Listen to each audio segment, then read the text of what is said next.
Добрый день, дорогие подписчики и гости канала. Сегодня с вами я, один из авторов телеграм-канала генерал СВР, генерал-лейтенант службы внешней разведки, тот человек, которого вы знаете как Виктор Михайлович. Сегодня у нас пятница, 22 декабря, выпуск промежуточный. Время летит очень быстро, год заканчивается. Обязательно ближе к 31 декабря подведем итоги года. С Сергеем Жирновым, само собой, ну и мы с вами также, вероятно, какие-то итоги подведем. Сделаем некоторые выводы из тех событий, которые произошли в этом году, и подумаем, что можем ожидать в следующем.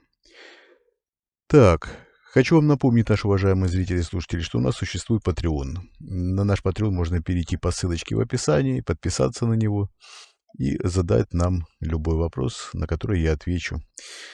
Нет никаких сомнений, и я хочу напомнить, что отвечаю я в Patreon также раз в неделю, как и в основном YouTube-канале, но в Patreon я отвечаю на все вопросы. И, конечно, там получается программы длятся гораздо дольше, что-то около 2 часов обычно. Обычно что-то около 2 часов, ну, час 30, 2 часа, примерно так. Так. Хочу также вам напомнить, что вы можете ставить лайки, писать комментарии с хорошими добрыми словами. И самое главное, уважаемые зрители и слушатели, ради чего, собственно, и выходит наш этот выпуск. В комментариях к этому ролику вы можете оставлять свои вопросы, на которые я отвечу уже в субботу вечером, то есть завтра, ну, либо в воскресенье утром выйдет этот выпуск.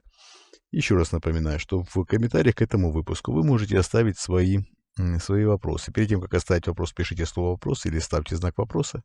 На самые популярные вопросы я отвечу. Ну, теперь перейдем к событиям. Двойник президента России Владимира Путина зачастил с итогами года. Здесь не только пресловутая пресс-конференция, на которой ровным счетом ничего не было сказано, но бахвалился двойник якобы какими-то результатами, которые от лица, конечно, президента России Владимира Путина, ну, какими-то результатами, которых в реальной жизни не существует. Какие бы коллегии он ни проводил, в каких бы совещаниях в открытых не участвовал, все это, конечно, полный бред. Я имею в виду все эти итоги. Итоги, я бы сказал, щеголяют в основном анонсами, в основном анонсируют лучшую жизнь, улучшение производства, улучшение качества и так далее, и так далее. Рассказал, что россияне живут не бедно.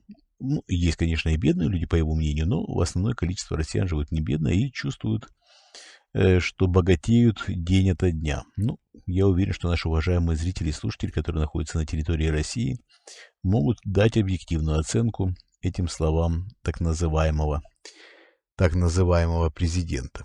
Готовится к выборам. Нынешняя российская власть подготавливает двойника. Хотят провести двойника в президент. Это, конечно, выглядит абсурдно, но в такой реальности живем, к сожалению. Двойника признают все, кому не лень. Прошу обратить ваше внимание, что на коллегии Министерства обороны присутствовал, что называется, весь цвет нынешней российской власти. Суровые мужчины в форме рукоплескали наравне с гражданскими и диву давались, что за чудо перед ними. Какой прекрасный пример подражателя президента. По-моему, уже самые отъявленные слепцы в российской власти, я не имею в виду сейчас простых граждан, там еще прозрением даже не пахнет, но самые желающие ослепнуть в российской власти прекрасно понимают и знают, с кем имеют дело. Конечно, двойник, конечно, многие боятся об этом говорить, боятся говорить даже с женами, не говоря уже о подобных разговорах с коллегами, хотя и подобное в последнее время не редкость. Интересно получается, правда ведь, если вдруг двойник победит на выборах, то получается, российский народ проголосовал за двойника, и он теперь обретет статус президента и будет реальным президентом Российской Федерации. не самозванцем, а уже возведут его в статус президента. Абсурд, конечно, еще раз повторяю, но есть как есть.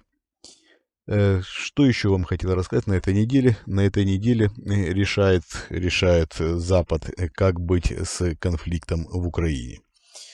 Решает, взвешивают, думают, что делать, как жить дальше. Все обещания помогать до победного конца, которые звучали в начале 22 года, в начале конфликта, куда-то ушли.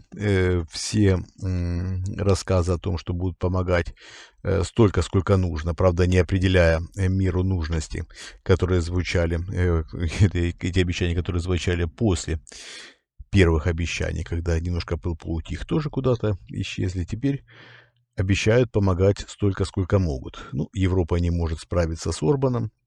Здесь понятно, бюрократическая машина Евросоюза не способна существовать в нынешних реалиях. И, конечно, в этом смысле, именно в этом способности бюрократии Евросоюза на какие-то существенные решения, в том числе на поддержание собственной жизнеспособности, вызывают большие сомнения. Уверен, что при подобном течении жизни в Евросоюзе бюрократической крах Евросоюза наступит в ближайшие 15 лет. Конечно, необходимы реформы, необходимо пересматривать систему управления в Евросоюзе. Это, конечно, превратилось просто в такого гигантского бюрократического паука Евросоюз. И я скажу, что Великобритания, когда вышла из Евросоюза, в какой-то мере даже оздоровила, во-первых, оздоровила сама, в какой-то мере оздоровила Евросоюз. На какое-то совсем короткое время пришло понимание многим функционерам Евросоюза, что надо что-то менять. Но недолго били барабаны, недолго фраер танцевал, как говорит один человек в нынешней российской власти. Все опять вернулось на круги своя. Надолго ли, будем смотреть. К сожалению, наблюдение за нынешним Западом формирует в головах любого объективно наблюдающего не самые оптимистические смыслы. Запад, как ни странно бы это звучало, начинает постепенно загнивать. И словосочетание «загнивающий Запад», как бы оно трагически, еще раз повторяю, не звучало от меня, и как бы смешно это не звучало от человека, изображающего из себя президента России Владимира Путина, тем не менее это становится опять-таки реальностью. Запад действительно постепенно загнивает. Ну да ладно. В любом случае, прогнозы самые оптимистические. Нам ли с вами горевать, правда ведь и не такое видали. Уверен, что следующий год принесет перемены. Насколько будут глобальными эти перемены, мы увидим с вами, по крайней мере, развитие этих перемен увидим с вами уже в следующем году. И тогда и будем оценивать. А пока, уважаемые зрители и слушатели, хочу вам напомнить, что в описании к этому ролику есть ссылка на наш Patreon. Можете прямо сейчас перейти и подписаться и задать свой вопрос. Также можете оставить в комментариях к этому видео свой вопрос. На самые популярные из этих вопросов я отвечу уже в самое ближайшее время. Скорее всего, завтра вечером или в воскресенье утром. Также хочу вам напомнить, что вы можете ставить лайки этому видео, можете писать комментарии. А также необходимо, я считаю, подписаться на этот канал. Тем нашим уважаемым зрителям и слушателям, кто не подписан на наши телеграм-каналы, конечно, подпишитесь. Также хочу вам напомнить, что существует возможность помочь нам донатом. У нас есть криптовалютные кошельки, на которые вы можете абсолютно анонимно отправить свою поддержку. Огромное всем спасибо. Хочу вам напомнить, что мы вас любим, это искренне, это самое главное. Мы работаем для вас. Перемены идут, перемены близко, и перемены, несомненно, наступят. Всем большое спасибо, всего доброго, до свидания.